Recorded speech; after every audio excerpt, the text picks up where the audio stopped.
நமது மெய்ப்பரும் நமது மீட்பரும் நமது ஆண்டவருமாகிய இயேசு கிறிஸ்துவில் பிரியமான உறவுகளே, அருள்ஒளி இணையதளம் வழியாக வத்திக்கான் வானொலி நிகழ்ச்சிகளை நாள்தோறும் உங்களுக்காக நாம் ஒளிபரப்பி வருகிறோம். அருள்ஒளி இணையதளத்திற்காக தொகுத்து வழங்குபவர் உங்கள் அன்பிற்கினிய பேசால் தாஸ்.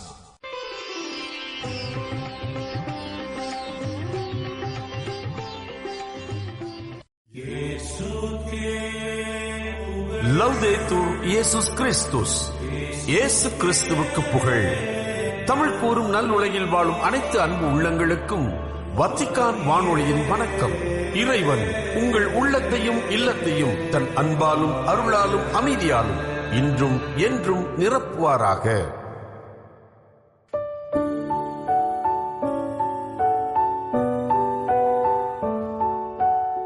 அன்பு நேயர்களே, வத்திக்கான் வானொலி இன்று உங்களுக்கு வழங்கவிருப்பவை இன்றைய புனிதர், நேர்காணல் மற்றும் செய்திகள்.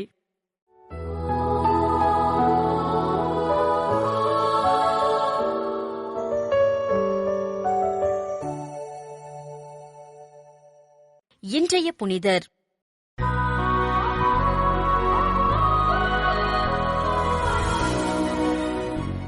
மே 15. புனித இசிதோர், விவசாயி.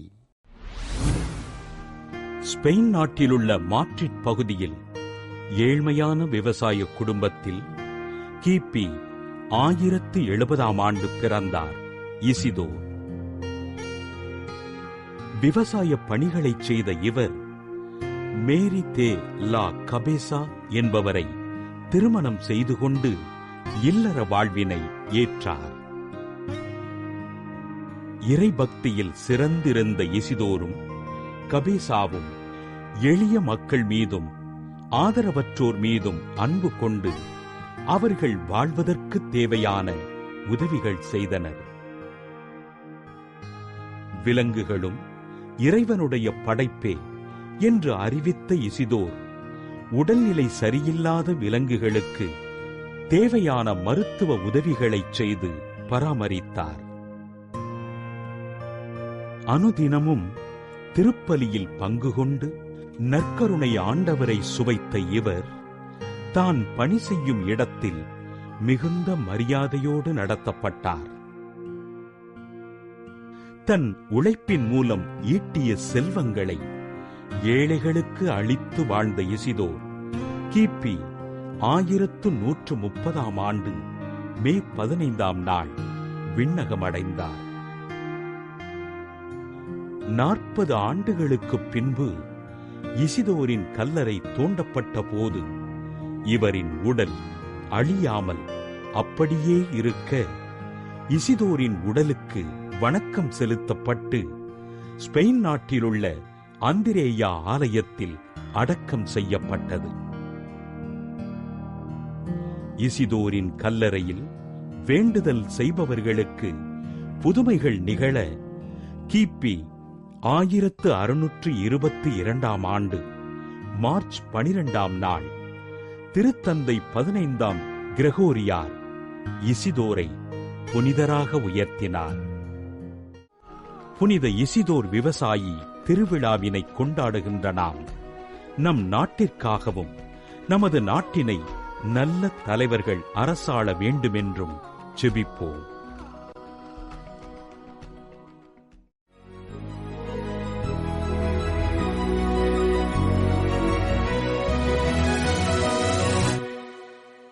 நேர்காணல். இனிய இதயங்களே, இளையோரும் திரு அவையும் என்ற நிகழ்ச்சியின் வாயிலாக மீண்டும் உங்களை சந்திப்பதில் பெருமகிழ்ச்சி அடைகிறேன். கடந்த பகுதிகளிலே இளையோர் என்றால் யார், அவர்களை வழிநடத்துகின்ற அருட்தந்தை யார், அவர்கள் செய்கின்ற பணிகள் என்ன, ரோசரி சேலஞ்ச் என்றால் என்ன, மற்றும் இளம் தலைமுறையினை எவ்வாறு வழிநடத்துகிறார்கள், அவர்களுக்கு எதை ஊட்டி வளர்க்கிறார்கள் என்று பல்வேறு தகவல்களை பற்றி நாம் அறிந்து கொண்டோம். இப்பொழுது மிக முக்கியமான தகவல்களை தெரிந்து கொள்ள இருக்கிறோம். காரணம், கடந்த ஆண்டு நம்முடைய அருட்தந்தை அவர்கள் லிஸ்பன் நாட்டிற்கு சென்று நம்முடைய மறைந்த திருத்தந்தை பிரான்சிஸ் அவர்களை சந்தித்து ஆசீர்வாதங்களை பெற்று வந்து பல்வேறு விதமான இளையர்களை வழிநடத்துகின்ற பணியை செய்தார். கடந்த மாதம் நம்முடைய புதிய திருத்தந்தையை சந்தித்து அவரிடமிருந்து பல்வேறு விதமான ஆசீர்வாதங்களையும் வழிகாட்டுகளையும் பெற்று வந்திருக்கிறார். நாம் அனைவரும் இந்த நிகழ்வின் வாயிலாக அவரோடு கலந்துரையாட இருக்கிறோம். வாருங்கள், நிகழ்வில் இணைவோம். வணக்கம் ஃபாதர். வணக்கம் சிஸ்டர். இப்பொழுது கடந்த மாதத்திலே நம்முடைய திருத்தந்தையை சந்தித்து பல்வேறு விதமான கருத்துக்களை பெற்றிருக்கிறீர்கள், வழிநடத்துதல்களை பெற்றிருக்கிறீர்கள். இன்னும் குறிப்பாக இந்த இளைஞர்களை எப்படியெல்லாம் வழிநடத்த வேண்டும், இன்னும் நம்முடைய திருத்தந்தை எவ்வாறு இளமை துடிப்போடு இந்த இளைஞர்களை வழிநடத்துகிறார் என்ற பல்வேறு சிந்தனைகளை எல்லாம் நீங்கள் பெற்று வந்திருக்கிறீர்கள். அதை பற்றிய கருத்துக்களை நம்முடைய வேரித்தாஸ் தமிழ் பணி மக்களுக்கும் இன்றும் அகில உலகில் இருக்கிற இந்த இளையோர்களுக்கும் பகிர்ந்து கொண்டால் மிக்க நன்றாக இருக்கும் என நம்புகிறேன். இந்த இளையோருக்கான யூபிலி மாநாடு ரோம் நகரில் நடந்தது. அதோட பயணம் உங்களுக்கு எவ்வாறு அமைந்தது, அதனுடைய போக்குகள், இன்னும் அங்கு நீங்கள் சென்று எவ்வாறு தங்கியிருந்து என்னமெல்லாம் செய்தீர்கள் என்ற பற்றி ஒரு சில கருத்துக்கள் father. Thank you sister, thanks for the wonderful opportunity. Veritas Tamil பணியோடு இணைந்து பகிர்ந்து கொள்வதில் நான் மகிழ்ச்சி அடைகிறேன். ஏற்கனவே 5 எபிசோட் நம் பகுதிகளை நம்ம பார்த்தோம். நம்ம இளைஞர்கள் என்ன செய்யறாங்க, எப்படி செய்யறாங்க அப்படின்ட்டு அதனுடைய ஒரு முத்தாய்ப்பாக நான் இதை பார்க்கிறேன். நீங்க ஏற்கனவே இன்ட்ரோடக்ஷன்ல சொன்னீங்க, 2023 அன்று லிஸ்பன் நகரத்திற்கு நாங்கள் சென்றிருந்தோம். இளைஞர்களுடைய அந்த மாநாடு 4 வருடங்களுக்கு ஒரு முறைதான் இத்தகைய ஒரு மாநாடு நடக்கும்.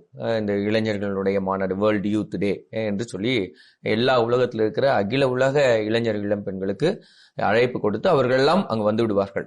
ஆனால் நீங்கள் இதை பார்த்தீங்கன்னா ஒரு அசாதாரணமான ஒரு ஆண்டாக இருக்கும். ஏனென்றால் 2023 தொடர்ந்து 2025 4 ஆண்டுகளுக்கு ஒரு முறைதான். அப்பொழுதே சொல்லிவிட்டார்கள் 2027 சியோலில் அடுத்த வேர்ல்டு யூத் டே நடக்கும் என்று பிரான்சிஸ் மறைந்த நம்முடைய திருத்தந்தை அதை அறிவித்து விட்டு சென்றார். ஆனால் அப்பொழுதே அவர் சொன்னார் 2025ஆம் ஆண்டு extraordinary jubilee year, extraordinary world youth day. அதனால்தான் இது நமக்கு கொடுக்கப்பட்டிருக்கிறது. எனவே இதை நோக்கி நாங்கள் தயார் செய்தோம். உங்களுக்கு தெரியும் நினைக்கிறேன், தமிழ்நாட்டிலிருந்து நானும் எங்களுடைய மறை மாவட்டத்தில் இருக்கிற 2 இளைஞர்களை மட்டும்தான் கூட்டிக் கொண்டு சென்றிருந்தோம் தமிழ்நாட்டில் இருந்தே. So we were representing the whole Tamil Nadu region. ஏனென்றால் இது பயணம் என்பது ஒரு சாதாரண பயணம் அல்ல, இது ஒரு அசாதாரணமான பயணம். உடனே நமக்கு அந்த கடவுச்சீட்டு என்று சொல்வார்கள், அந்த விசா கிடைப்பது ஒரு மிகவும் கடினம். எல்லாமே நம்மளுக்கு கிடைச்சாலுமே அந்த விசா கிடைக்கிறது ரொம்ப கஷ்டம். அது எல்லாருக்கும் தெரியும், உடனடியாக கிடைக்காது. ஏனென்றால் நாங்கள் ஒரு ஷார்ட் விசிட், அதனால கொடுப்பதற்கு பல கேள்விகள் கேட்பார்கள். இதற்கு அது போல பொருட்செலவும் அதிகமாக இருக்கும். இதை நோக்கிதான் மற்ற அருஜந்தர்கள் மறை மாவட்டங்களிலிருந்து இசைவு கொடுப்பது கடினமாக இருக்கும்.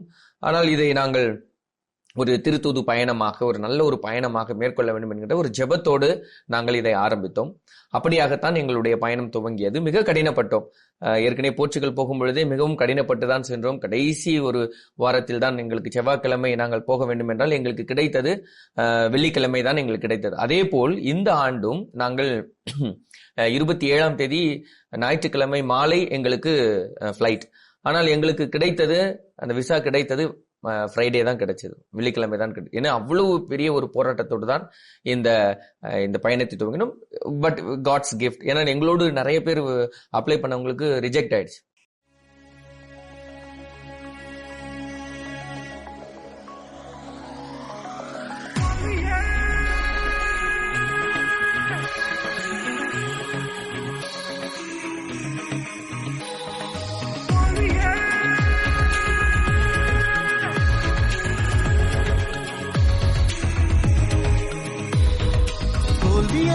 வாழ்க்கையாய் மாறினாலும், கண்ணீரின் கடலிலே மூழ்கினாலும், தோல்வியே வாழ்க்கையாய் மாறினாலும், கண்ணீரின் கடலிலே மூழ்கினாலும், சோர்ந்து போகாம நீ முன்னேறிடு. தடை ஏதும் வந்தாலும் தகர்த்து சென்றிடு.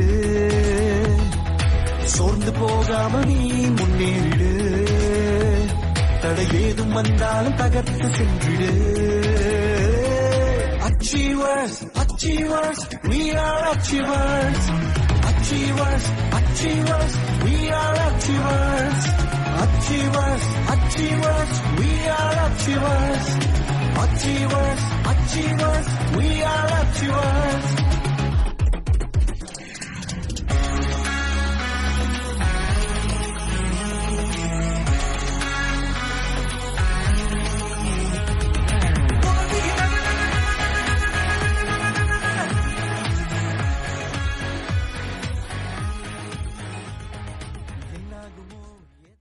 இது வந்து ஒரு பெரிய அனுபவம் அப்படின்றத வந்து என்னால ஃபீல் பண்ண முடியுது. அது இல்லாம தொடர்ந்து அந்த வத்திக்கான்ல யூத் டே யூபிலி அந்த இயர் ஸ்டார்ட் பண்ண நாள்ல இருந்து நானும் இந்த வத்திக்கான் நியூஸ் என்னென்ன நடக்குது அப்படின்றது பல்வேறு விதமான கருத்துக்களையும் நான் அப்படியே தொடர்ந்து பார்த்துக்கிட்டே இருந்தேன். அது இல்லாம நீங்கள் அனுப்பிய ஒரு சில புகைப்படங்கள்லாம் ரொம்ப இன்ஸ்பைரிங்கா இருந்துச்சு. அது நான் என்ன ஃபீல் பண்றேன் அப்படின்னா, நம்மளுடைய போப் ஆண்டவர் ஃபர்ஸ்ட் நம்மளுடைய நாட்டுல ஒரு ஜல்லிக்கட்டுக்காக ஒரு போராட்டம் நடந்துச்சு. அதுல நிறைய இளைஞர்கள் வந்திருந்தாங்க.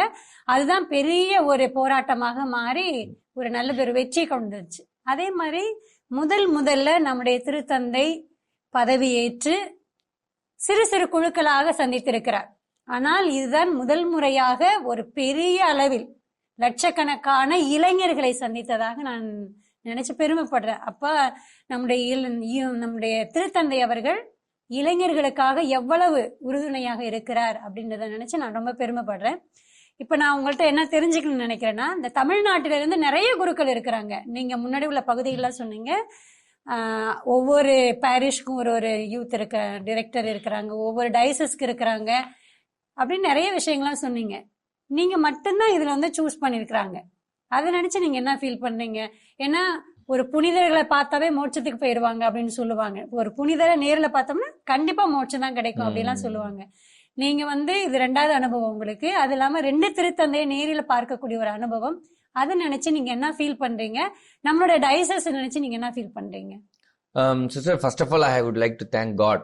கடவுள் ஒரு அவ்வளவு பெரிய ஒரு அற்புதமானது. அதே போல எங்களுடைய பேராயருக்கு நான் ரொம்ப நன்றி சொல்றேன். ஏன்னா நான் முதல் முறை போயிட்டு வந்துட்டு 2வது முறை போய் கேட்கும்போது நான் யோசிச்சேன், அனுப்புவாரா இல்லையான்னு தெரியல. அப்போ பெரும் மகிழ்ச்சியோடு நீங்க போயிட்டு வாங்க, நல்லபடியா போயிட்டு வாங்க, வி வில் சப்போர்ட் அப்படின்ற மாதிரி ரொம்ப அற்புதமான ஒரு ஆதரவு கொடுத்ததுனால எங்களுக்கு இன்னும் உத்வேகம் அதிகம், போயே ஆகணும் அப்படின்ட்டு. கடைசியில இந்த விசா ப்ராப்ளம் வந்தோடனே எங்களுக்கு கொஞ்சம் கடினமாக இருந்தது. நான் கடவுள்கிட்ட சொன்னதுதான், நான் பர்சனலா எப்பவுமே கடவுள்கிட்ட பேசுறது சாதாரணம். அந்தோடய எங்க யூத் பசங்க ப்ரேயர் பண்றாங்க எவ்ரிடே. அவங்க ப்ரேயர் பண்றாங்க, நான் செய்கிற மிஷன் சரியான மிஷனை நீங்க எனக்கு கூட்டிட்டு போங்க, அப்படி இல்லைன்னா விட்டுருங்க பாத்துக்கலாம் அப்படின்ற ஒரு எண்ணத்தோடு தான் இது தொடங்கணும். என் வாழ்க்கையில ஒரு மறக்க முடியாத சம்பவங்கள் நான் ஏற்கனவே பகிர்ந்து கொண்டேன். என் வாழ்க்கையில இந்த 4 ஆண்டுகள் என் வாழ்க்கையே மாறிய ஆண்டுகள். ஏனென்றால் எப்படி கடவுள் நம்மை வழிநடத்துகிறார், நம்ம எப்படி கடவுளோடு நாம் போகணும், எல்லா பணிகளையும் செய்துவிட்டு நம்ம சொல்லக்கூடிய ஒரே ஒரு இதெல்லாம் நான் பயனற்ற ஊழியன், நான் செய்ய வேண்டியதான் செஞ்சேன், எல்லாமே ஆண்டவர் தான் செஞ்சாரு. அதுதான் உண்மை, ஆண்டவர் செய்கிறார். அன்னை மரியாள் எங்களை தொடர்ந்து வழிநடத்தி கொண்டிருக்கிறார். டான் பாஸ்கோ சொல்வார், மதர் மேரி டிட் எவ்ரிதிங். அது நம்ம அந்த இடத்துக்கு போன அப்புறம் தான் அதெல்லாம் உண்மையிலே அவர் எவ்வளவு கஷ்டப்பட்டு செஞ்சுட்டு கடைசியில அந்த ஒரு வார்த்தையை சொல்லி முடிக்கிறார் அப்படின்னா, it is really God's providence. அதே தான் நான் உணர்கிறேன். அப்ப எங்களுடைய மறை மாவட்டம் நிறைய பேர் ஃபாதர்ஸ் வந்து ஆக்சுவலி ஃபாதர்ஸ் நிறைய பேர் எனக்கு ஹெல்ப் பண்ணாங்க. அப்படிதான் நாங்க பயணத்தை, இல்லாட்டி நம்மளுக்கு பணம் ஈஸியா வராது இல்ல. அப்ப ஃபாதர்ஸ் எல்லாம் ரொம்ப ஆச்சரியப்பட்டாங்க, எப்படி உங்களை நீங்க மட்டும் தான் போறீங்களா தமிழ்நாட்டுல இருந்தே? ஆமா தமிழ்நாட்டுல இருந்து. நாங்களுமே அதை எதிர்பார்க்கல, கடைசியில அப்படிதான் அமைஞ்சது. அதனால போயிட்டு வந்தது. அதே போல நீங்க சொல்லிட்டு இருந்தீங்க, போப் வந்து அவ்வளவு ஆதரவா இருக்காரு. ஆமா, அவரு ஒரு வார்த்தை சொன்னாரு, வி நீட் யூ. அதுல தெளிவா இருந்தாரு, வி நீட் யூ. உங்களுக்கு நாங்க தேவையோ இல்லையோ நமக்கு தெரியாது, ஆனா வி நீட் யூ. அதுதான் நான் இங்க வந்து சொன்னேன், வி நீட் யூ. அவ்வளவுதான். அவங்க எப்படி இருக்காங்க, அவங்க எப்படி இருந்தாலும் வி நீட் யூ. இந்த மனப்பாங்கு தான் நம்ம ஒவ்வொருத்தருக்கு இருக்க வேண்டும். அதனால இது எங்களுக்கு ஒரு பெரிய பேராக இருக்கிறது. ஸோ அப்படிப்பட்ட ஒரு மன நிறைவு, நல்ல ஒரு காட்ஸ் பிளெஸிங் நம்ம டைரக்டா ரிசீவ் பண்ற மாதிரியான ஒரு அனுபவம். Yes father. இன்னும் அடுத்த தொடரில் இன்னும் உங்கள்கிட்ட இருந்து நிறைய கருத்துக்களையும் செய்திகளையும் பெற நான் ஆவலா இருக்கேன். ஸோ உங்களுடைய பகிர்வுகளுக்கு மிக்க நன்றி. தொடர்ந்து நாம் அடுத்த பகிர்வில் இணைவோம்.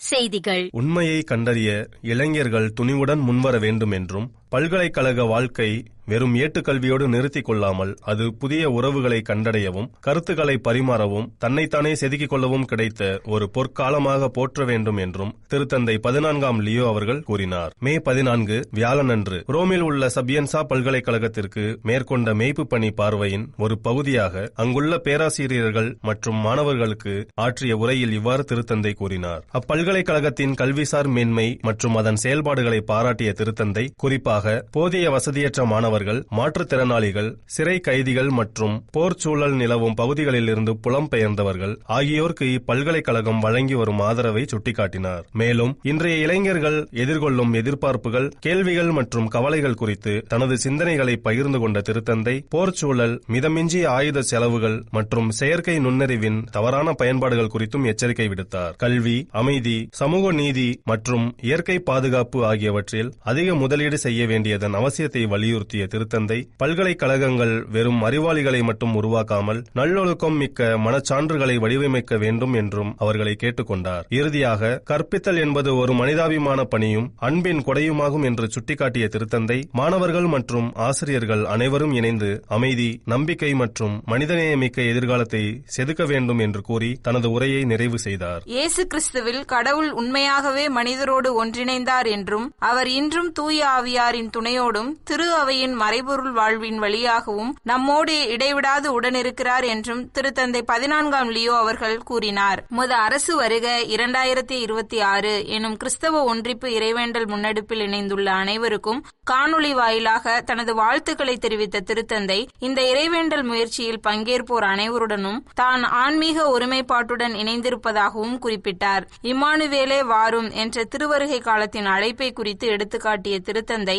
மானுடத்தின் காயங்களை ஆற்றவும், பாவங்களிலிருந்து விடுவிக்கவும், சிதைவுற்ற இவ்வுலகிற்கு புத்துயிர் அளிக்கவும் இறைவனின் திருவருளுக்காக கிறிஸ்தவர்கள் இடைவிடாது தாகம் கொண்டுள்ளனர் என்றும் குறிப்பிட்டார். மேலும் புனித அகுஸ்தினின் வார்த்தைகளை மேற்கோள் காட்டிய திருத்தந்தை மனித இதயம் இறைவனில் ஓய்வு கொள்ளும் வரை அமைதியற்றதாகவே இருக்கும் என்பதை மீண்டும் நினைவுபடுத்தினார். பாஸ்கா காலத்தில் உயிர்த்த ஆண்டவர் இன்றும் தம் மக்களிடையே உடன் இருக்கிறார் என்பதை ஏற்றுக்கொண்டு கிறிஸ்துவின் உயிர்ப்பிற்காக நன்றியறிதலோடு கிறிஸ்தவர்கள் அல்லேலூயா என்று முழங்குகிறார்கள் என்று திருத்தந்தை சுட்டிக்காட்டினார். குழந்தைகளால் காக்கப்படும் உலகம் என்ற அர்த்தமுள்ள மற்றும் காலத்திற்கேற்ற கருப்பொருளின் கீழ் இடம்பெற்ற 38வது தூரின் பன்னாட்டு புத்தக கண்காட்சியின் தொடக்க விழாவில் பங்கேற்றவர்களுக்கு திருத்தந்தை 14ஆம் லியோ அவர்கள் தனது அன்பான வாழ்த்துக்களை தெரிவித்துள்ளார். திருப்பீடச் செயலர் கர்தினால் பியத்ரோ பரோலின் அவர்கள் கையெழுத்திட்ட ஒரு தந்தியின் வாயிலாக இந்த வாழ்த்துச் செய்தியை திருத்தந்தை தெரிவித்துள்ளார். இந்த செய்தியில் போரின் கொடூரமும் அலட்சியத்தின் அக்கறையற்ற தன்மையும் சூழ்ந்துள்ள இக்காலத்தில் உலகை புதிய கண்களுடன் பார்க்கும் இயல்பான ஆற்றல் கொண்ட குழந்தைகள் சமூகத்திற்குள் ஒரு நம்பிக்கையின் ஒளியை ஏற்றுகிறார்கள்